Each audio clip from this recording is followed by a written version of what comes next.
and we thought we'd try this crazy idea of starting an accelerator at a time when that word did not even exist. Why don't you just double your price every single week until somebody says no? Or, hey, I'm passionate about this thing.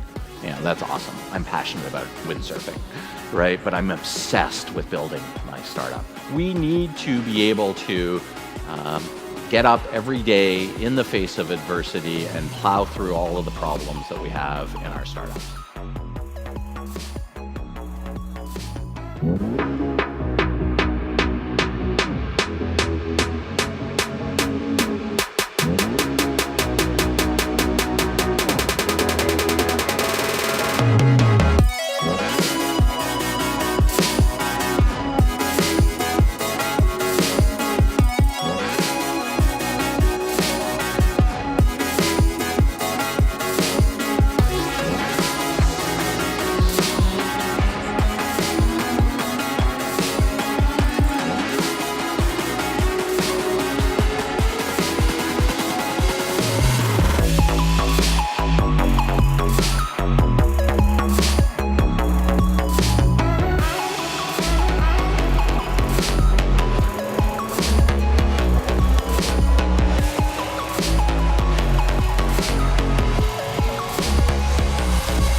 Hello, San Francisco. How are you guys doing? You have some energy?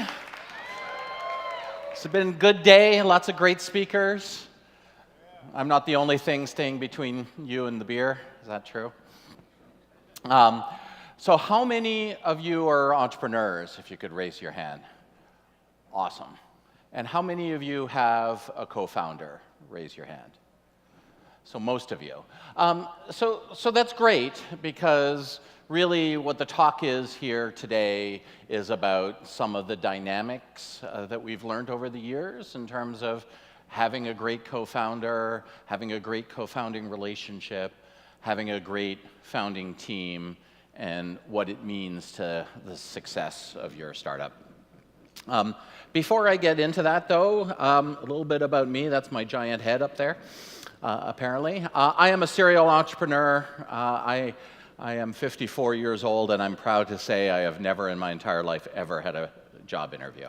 I got a job working for a startup in college, and somehow I won it by lottery, and that led me to working for a different startup, to doing my own startup, to doing another startup that was a dismal failure, and ultimately to founding Techstars about 12 years ago.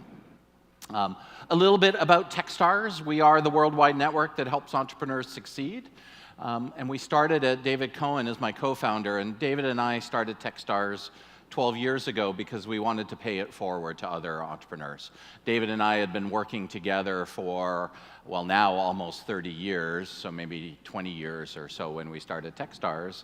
And we'd had some success and we'd had some failure, and we thought we'd try this crazy idea of starting an accelerator at a time when that word did not even exist. Our third co-founder, Brad Feld, is to blame if you want to know who came up with that word. And early on, by the way, we had there was an old podcast that I listened to in which I referred to it as a hatchery. So thank goodness that name didn't stick. But the original idea was, bring in 10 companies in Boulder, Colorado, where David and I and Brad lived, and invest a small amount of money and take a little equity in return and surround 10 companies with some awesome mentors and see if you couldn't build a business faster that way. It's been an incredible ride and an incredible success. We have now 1,600 companies that we've invested in this way. 80% of those companies are still in business, and 10% of those companies have been acquired or gone public, and only 10% of the companies have failed. So it is a tremendous success rate. Over the years, we've added more programs. We have 45 of these programs now all around the world.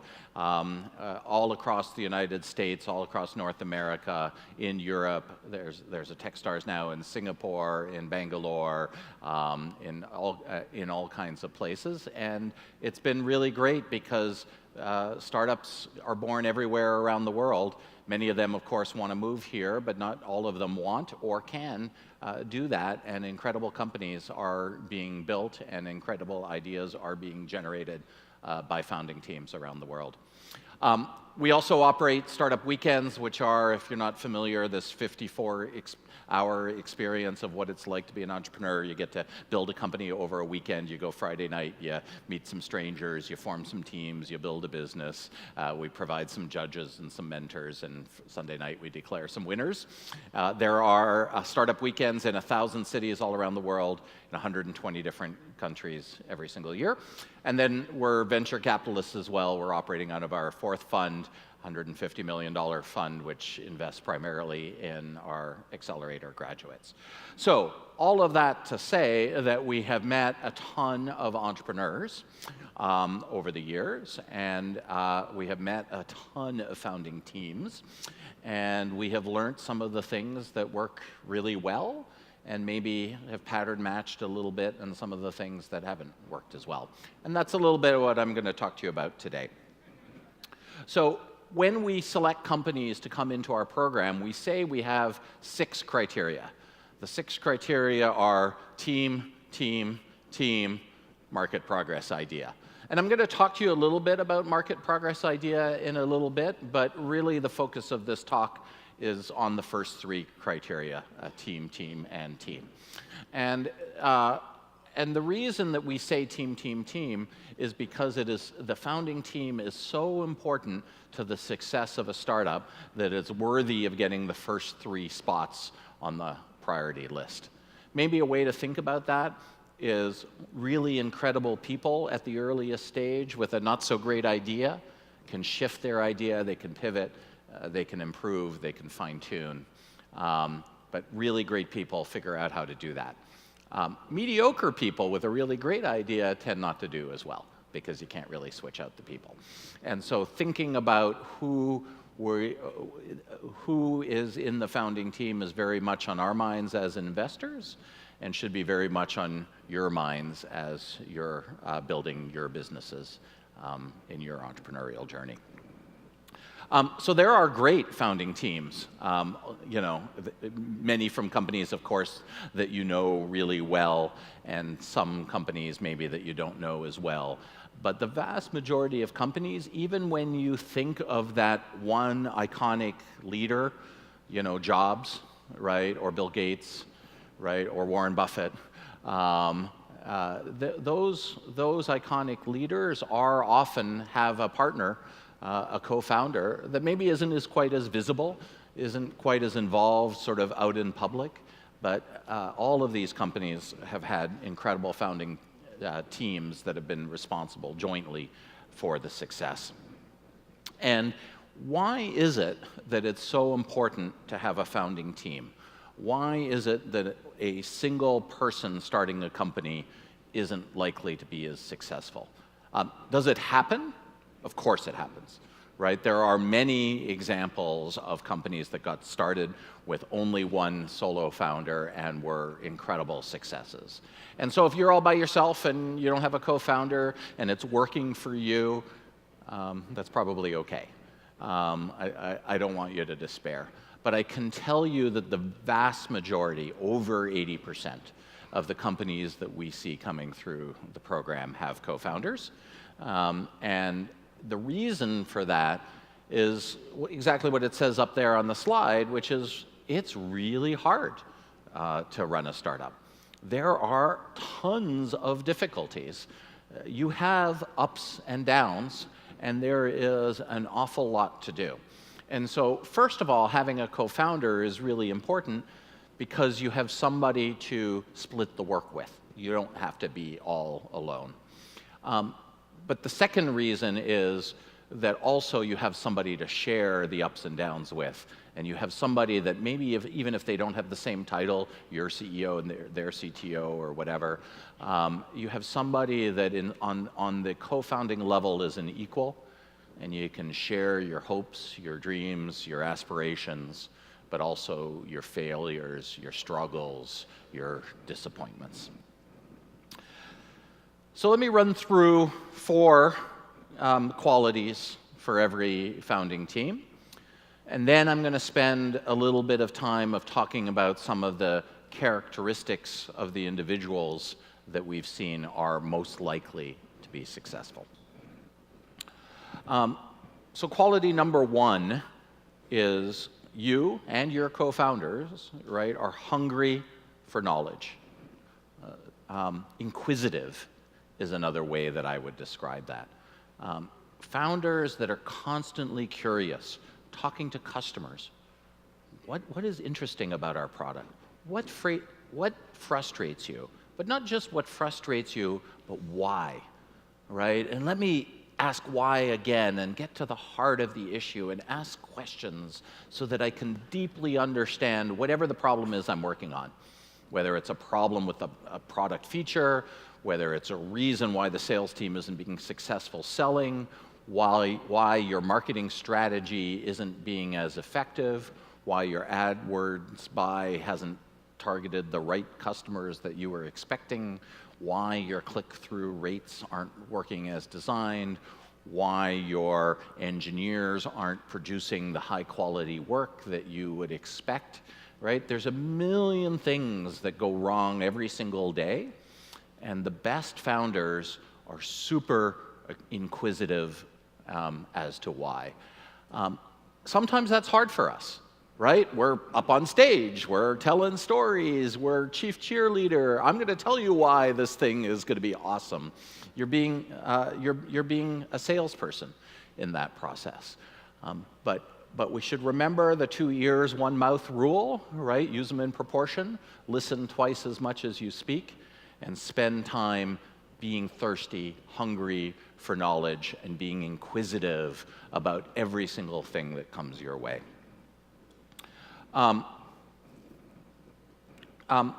Quality number 2 is you can admit when you're wrong. We're going to talk more about one of these characteristics in a moment, but that humility is incredibly important. We are sort of trained, again, to be in sales mode. We are constantly pushing to move forward to the next level. But do we get it right all of the time? Not really. Not even close.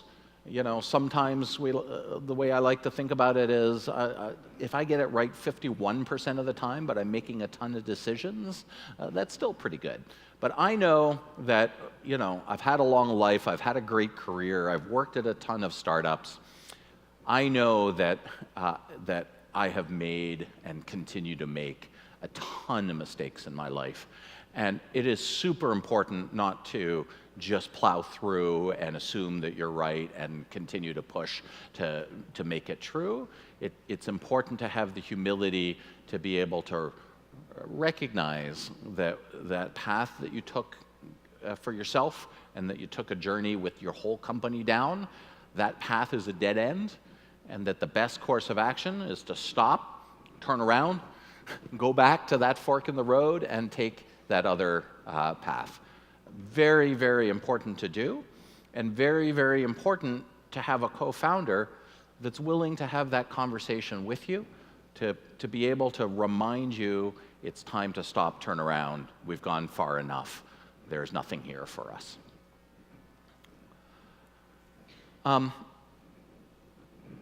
So it's interesting what I listed here between number 2 and number 3, because number 3 is when you're wrong, you won't accept defeat, right? And I think that the normal quality of any entrepreneur is we don't see walls. Like, we just don't think that they exist. There's this brick wall there in front of us, and we just think, that's no problem. I'm sure the mortar on that wall is weak. I'm just going to put my shoulder to it, and I'm going to knock that wall down. And if that doesn't work, I'm going to climb over it or go around it or tunnel under it, or I'm going to figure out where there's a different way to get into the fortress or whatever. We are built that way as entrepreneurs.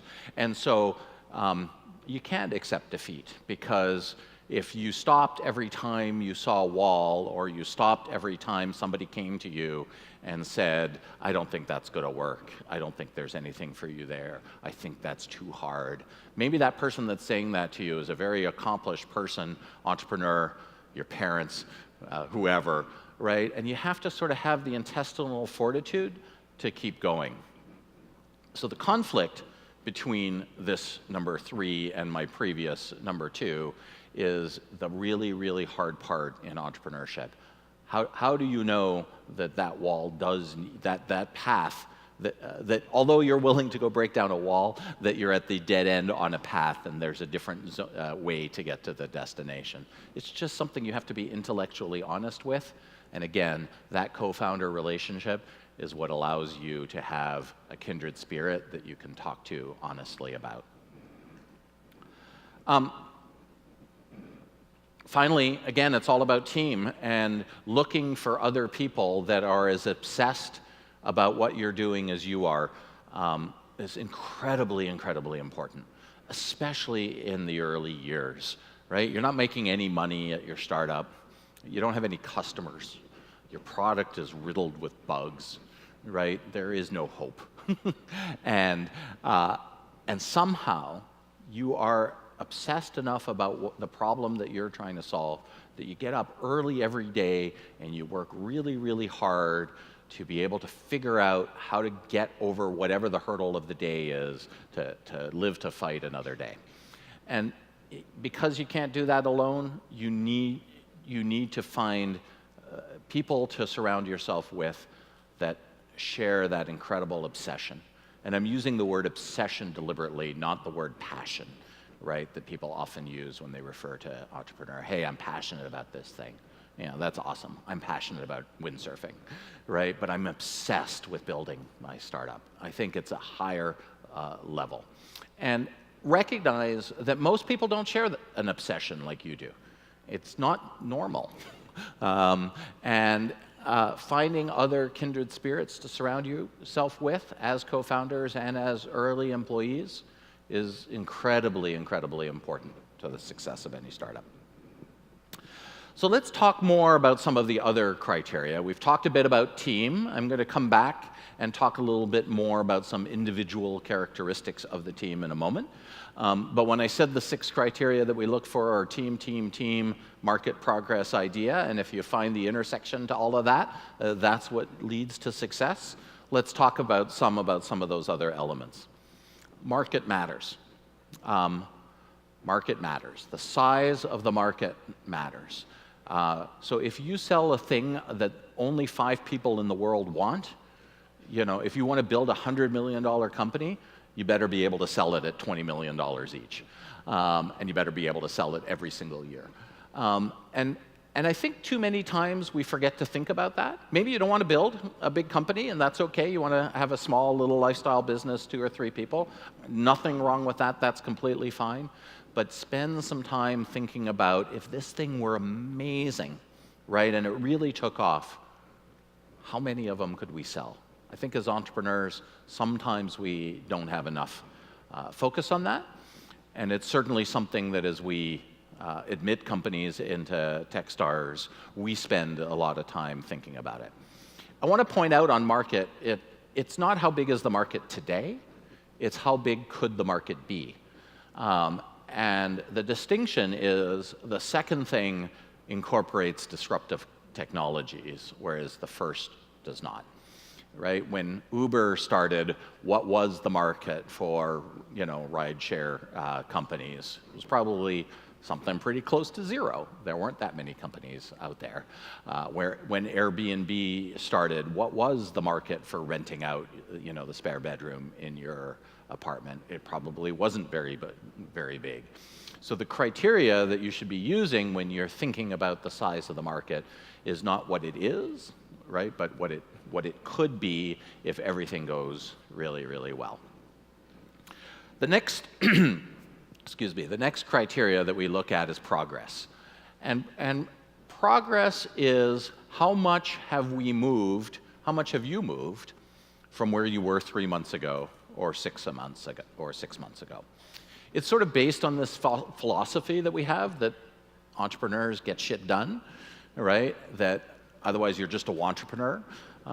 If you've been out there with your startup for 5 years and you have a crappy looking website and not much more, I wonder if these are the guys or the gals that are really great at executing. If all you have is a little prototype, but it's only been 3 weeks, and you hammer together a prototype and you got a customer to test it out and they've already given you feedback and you've iterated 3 times, that is awesome, right? That is progress. And so it's not about where you are, it's about how quickly you move over time. And so that is a criteria that is incredibly important to us because the ability to move quickly is, I think, the thing that breeds success in startups. Idea, team, market progress, idea. Idea's on the list. Idea matters. It's sort of deliberately last because of all of the 6 criteria. I think it's the one that's surprisingly, the most optional. When you have a mediocre idea, as I said at the outset, it's completely possible to pivot. It's completely possible to refine the idea. Interestingly, of all the companies that come through Techstars, about 25% of them pivot during the 3-month program. And that might be a big pivot. They completely came up with a different idea. It might be a medium pivot. They found a way to switch from B2C to B2B. Or it might be a very minor thing. They've changed their go-to-market strategy in a major way. But be open as founders to the concept of the pivot. Recognize that as you're building your company, if the marketplace isn't pulling your product, if customers aren't saying, that's awesome, give me more, maybe there's something different that you should be giving them that meets their needs a little bit better. Okay, so let me give some examples from across the Techstars network of some of the founding teams and maybe give you a bit of a sense of what they were like in the early days. So I'm going to pick some companies that maybe you've heard of, certainly companies that have had some success. The first one I'll mention is SendGrid. That's a picture of Samir and Isaac and a number of other people, all strangely in suits. I don't think I'd ever seen them in suits before. But they're ringing the bell on the New York Stock Exchange on the day that they went public last November. Since then, interestingly, SendGrid got purchased by Twilio for $2 billion. So, great success story. What was SendGrid when they first came through our accelerator, when they first applied? They were 3 co-founders, led by Isaac Saldana, fantastic entrepreneurs, very techie, incredibly obsessed with a problem that they had seen in the world, which was their emails that they were sending at their previous company were too often going to spam folders. And they just found that problem so frustrating. And they had developed some super technical ability to prevent that from happening. And they had given the company a name that was incomprehensible. It was SMTP API, which that was the original name of SendGrid. And if you're techie, you understand that it's the protocol name followed by API, and they cleverly called they referred to it as SMTP API, they referred to it as Smidipie, to be clever. And I think they came in with smidipie.com, miraculously that wasn't taken. And they came in and all they cared about, it was just the 3 of them, and all they cared about was fixing this email problem. Pricing, they really didn't think about it in terms of a business. They were just technologists solving a problem. Pricing wasn't even sort of the major concern. In fact, we went through an exercise with them during the program where we said, why don't you just double your price every single week until somebody says no?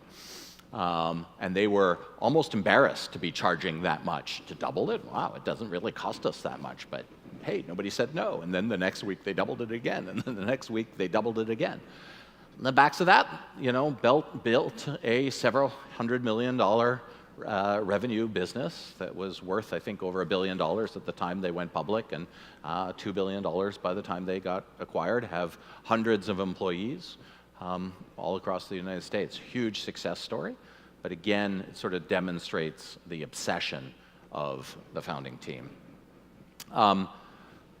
This is PillPack, and PillPack sold to Amazon last year for $1 billion. What does PillPack do? PillPack just sends you in the mail that roll that you see at the top center of pills that you need to take. And so you can just rip off the top one and say it's Tuesday, it's 9 a.m., it's time for me to open this packet and take those pills. It turns out that that's a bigger problem. That's a big problem to be solved for the elderly. I know I had that with my mother, who went to pharmacies and could never keep track of how many pills she should take morning, noon, night, on Tuesdays or Thursdays, because some were 3 times a week and some were 5 times a week or whatever. And the inspiration that TJ, who's the founder and CEO of PillPack, had was that his dad worked on delivering the right number of pills, or the right pills, in elder care facilities, and had sort of commercialized some machinery to be able to do that. And the inspiration that TJ had working with his dad was, maybe we could do this in a B2C environment for the consumer, so that everybody could have access to this thing that those under the care of my dad are having at the facility in my neighborhood, right? That maybe everybody could have that simply by just ordering it off the internet, right? Built a huge company on that one observation that he had from that personal connection, and then again sold it to Amazon last year for $1 billion. Third up is ClassPass. If you're not familiar with ClassPass, they aggregate gym memberships so that you buy the membership from ClassPass, and then you can go to whichever gym that participates in the ClassPass program, and they have gyms like that around the country and around the world. Built a huge business on that. Pyle, who is the founder, it had a different Classivity, I think was the original name when they came through the accelerator. She had a great story of overcoming adversity. She entered the program in New York, and I think a couple of weeks in, she got caught in a random tragic event, was robbed and maced in a 7-Eleven around the corner from the program. It was devastating. But her strength, right, her power, her ability to overcome that adversity and come in the next morning and say, nope, I want to keep going, it's still a super early idea, I still want to build my company, was just a real testament to her character and her perseverance. And she did a really great job of building an incredible business. So I'm going to give you a few quick hits in the time that I have left. So first up, anybody know the guy on the left? Stuart Smalley from Saturday Night Live. I think he became a senator after a while. So what this image is meant to represent, Stuart used to tell himself in the mirror every day that he was awesome. And really, this slide is meant to represent a struggle that we have as entrepreneurs, a struggle that we've observed in all the entrepreneurs that have gone through our programs, and that's finding the right balance between self-confidence and humility. Stuart Smalley is meant to represent self-confidence. He told himself he was awesome every day in the mirror. And I think as entrepreneurs, we have to have that self-confidence. We need to be able to get up every day in the face of adversity and plow through all of the problems that we have in our startups. However, with that self-confidence comes sort of what I call self-confidence's evil cousin, which is arrogance. And so there's a certain amount of arrogance that comes with being right or feeling like you're right all of the time. You know, my personal story in terms of self-confidence in battling back the arrogance beast came in my second startup when it failed. I had had a tremendous success in my first startup and just had this massive self-confidence that I could do it again in the second one.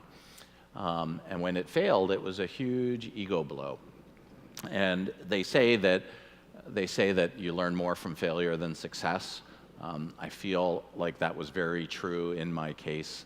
And that failure knocked humility into me. And so the Dalai Lama is meant to represent the humility side. And so balancing, think about your own lives and your own approach.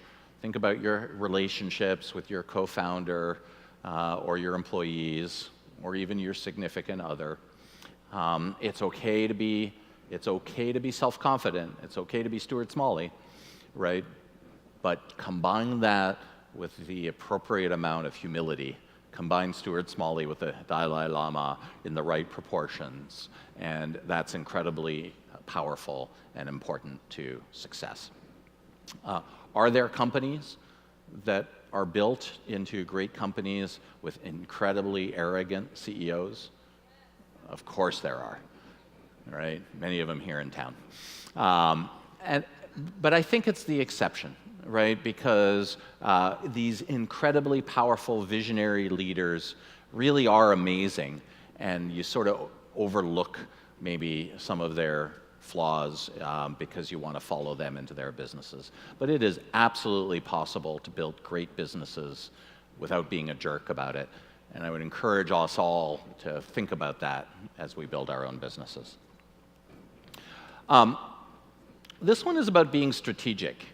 It is easy in any startup to come in every single day and work really, really hard.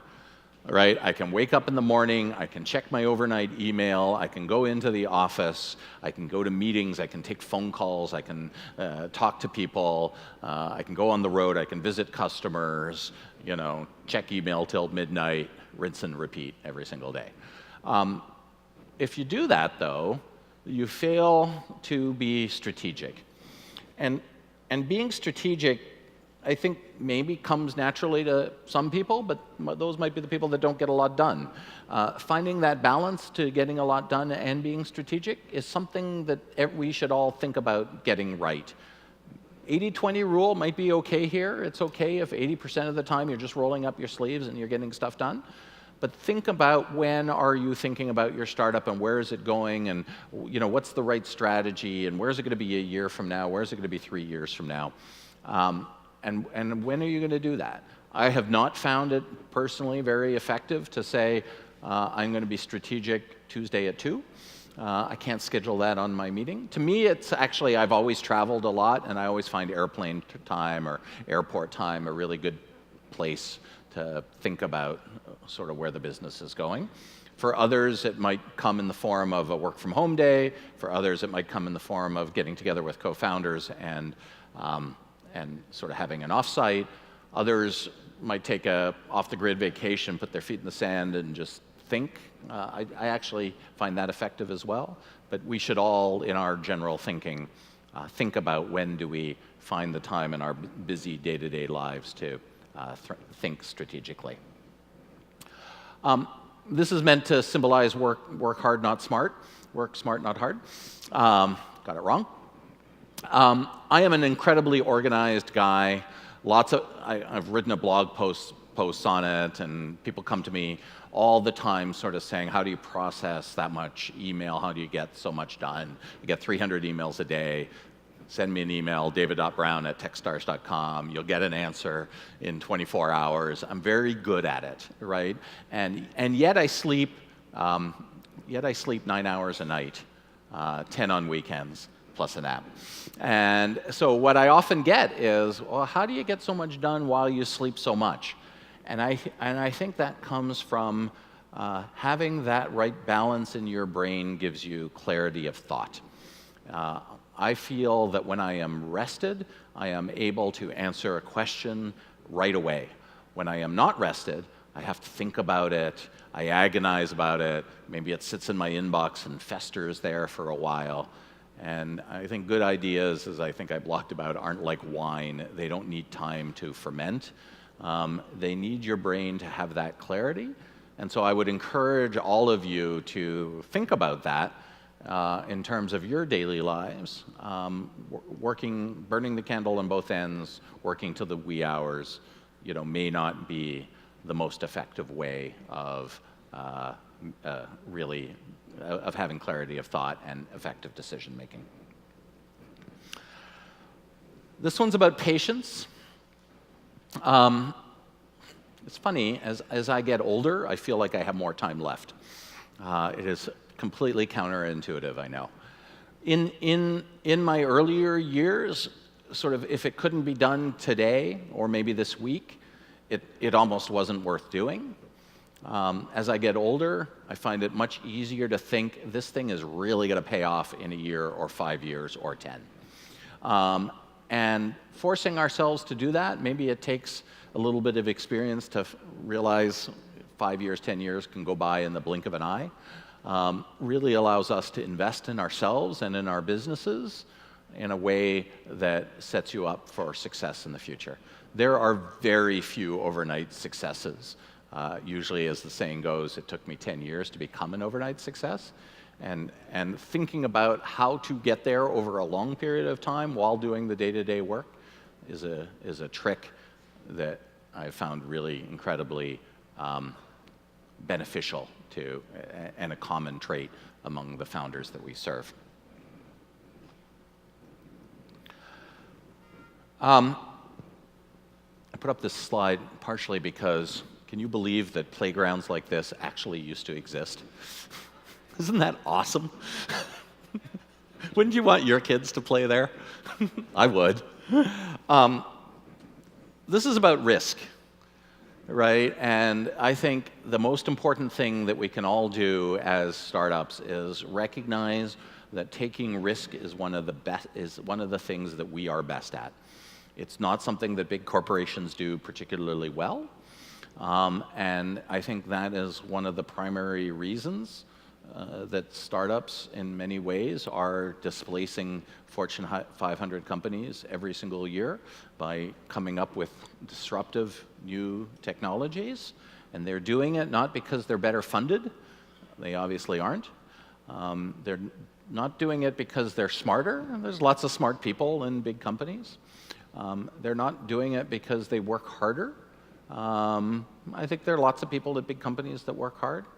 I think more than anything, it's a willingness to put it all on the line every single day, a willingness to be wrong, a willingness to take chances, a willingness to take risk. I love this one so much, it's on my desktop. So it's so convenient for me. I use it like once a week to email it to somebody. Every time somebody says to me, I'm too busy to do that thing, I send them this. And, you know, I guess the point is, who would you rather be of these three people, right? Do you want to be the person on the right or the person in the middle? No, you want to be the person on the left.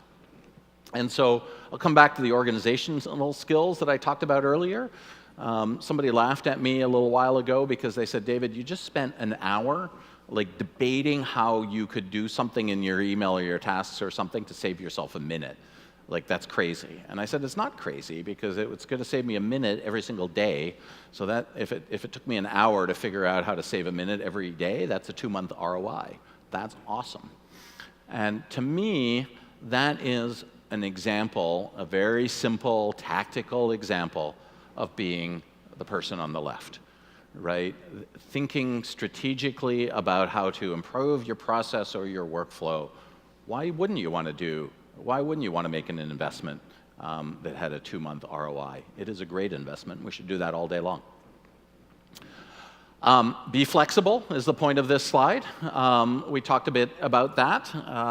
Recognize that we're not infallible and that plans change. So nothing is ever written in stone. This one went around a while back, and I really love it because it's meant to represent hard work.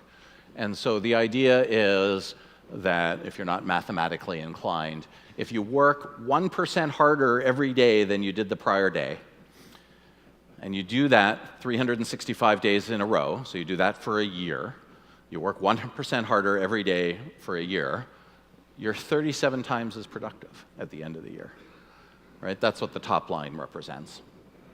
The bottom line represents the opposite. If you're going to be lazy and you're going to work 1% less every day, and you do that for a year, you're going to wind up 3% of your former self.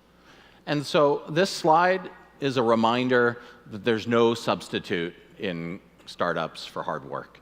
You have to work hard if you're going to be able to accomplish your dreams. So finally, right, sort of the theme of this whole talk is do focus on your team and not just the idea to build a successful company. I tried to give you some tricks on how to think about co-founder relationships. I tried to give you some tricks on how to think about your own personal goals and maybe some characteristics to develop in yourselves or to look for in others in terms of making yourself better. My name is David Brown. I run Techstars. I'm super excited to be here with all of you. I hope that was helpful. Enjoy the rest of the day. See you later.